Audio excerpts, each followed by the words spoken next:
Hello Sandy City Fire employees. This presentation is about what you need to know about the Fire Hybrid PTO plan. This is Barbara Higgins and Carrie Rugg. So some facts on PTO. Employees will still only be allowed to carry over 480 hours at the end of the year. Employees can choose to be paid out a portion of their PTO once a year at 2-to-1 or 50 cents on the dollar. Employees will be allowed to receive a payout for PTO hours up to 100 hours for any amount over 200. There must be a remaining balance of a minimum of 200 hours after the payout.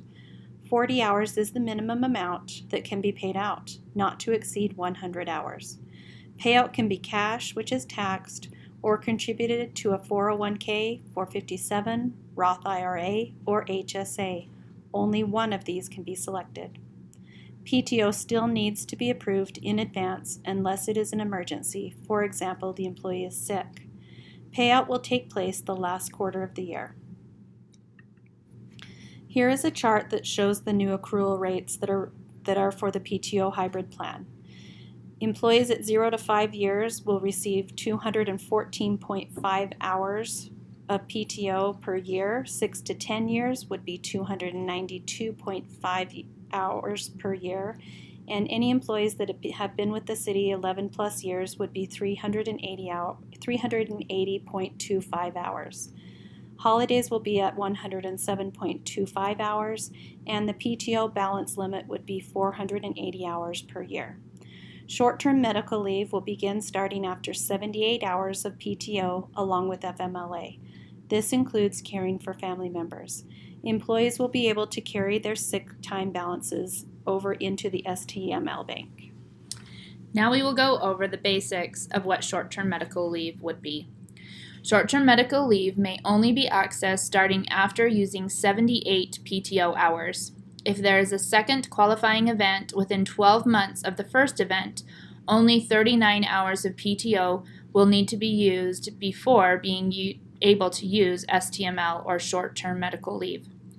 It may only be used for a qualifying medical event based on the criteria outlined by FMLA. Short-term medical leave, or STML, may only be used until FMLA leave has been exhausted, approved for long-term disability, or ADA accommodations have ended. Short-term medical leave must be accompanied with medical documentation and submitted to Human Resources for approval. Employees will receive 40 hours of short-term medical leave each year. This will cap at 520 hours. All sick leave banks will be frozen at current balances, and those hours will be converted to short-term medical leave. Employees who currently have more than 520 hours will be allowed to convert their total balance to STML. Employees will be allowed to use their PTO or short-term medical leave as needed for sick or injured family members that meet the qualifications previously stated. Historically, 48 hours of sick has been the limit. This would no longer be the case. RHS accounts will freeze for employees to use upon separation. The city will no longer be making an RHS contribution. All retirement eligible employees with 20 years of service with the city can stay on the city's medical insurance for up to 5 years. The employee will pay the premium. So what happens next? There will be an employee survey to gather employee feedback before a final decision is made.